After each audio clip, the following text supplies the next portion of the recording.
بسم اللہ الرحمن الرحیم۔ السلام علیکم۔ دی ایجوکیٹرز ٹیکسلا کیمپس میں خوش آمدید۔ 7th class.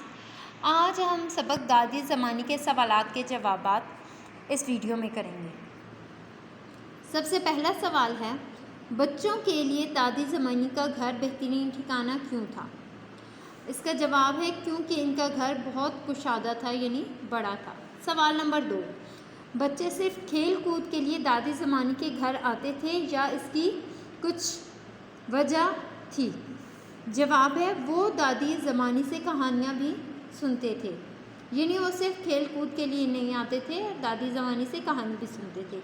سوال نمبر 3، دادی کا شخصی سراپا یعنی عمر، حلیہ، لباس وغیرہ تحریر کریں۔ دادی زمانی کم از کم 90 برس کی تو تھیں، وہ نابینا تھیں مگر سارے کام خود کرتی تھیں، مثلاً برتن دھونا، سبزی کاٹنا، مسالے تیار کرنا، سر میں کنگھی کرنا وغیرہ، خوشبو بھی لگایا کرتی تھیں۔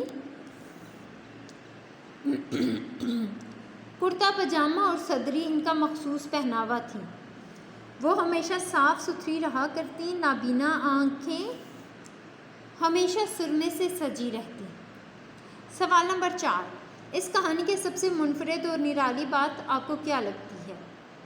اس سوال کا جواب آپ خود سے بھی لکھ سکتے ہیں کہ وہ نابینا ہونے کے باوجود سب کام خود کرتیں، 90 برس کا ہونے کے باوجود وہ بیمار نہ تھیں۔ سوال نمبر 5، دادی زمانی کے انتقال کے وقت مصنف اور محلے کے بچے کیوں افسردہ تھے؟ کیونکہ وہ سب کی دوست تھیں۔ یہ اس کا جواب ہے۔ ہمارا آخری سوال ہے، اس سوال کا جواب بچوں آپ لوگوں نے خود سے لکھنا ہے۔ مصنف کے بچپن اور آپ کے بچپن میں کیا فرق نمایاں ہے، وضاحت کریں۔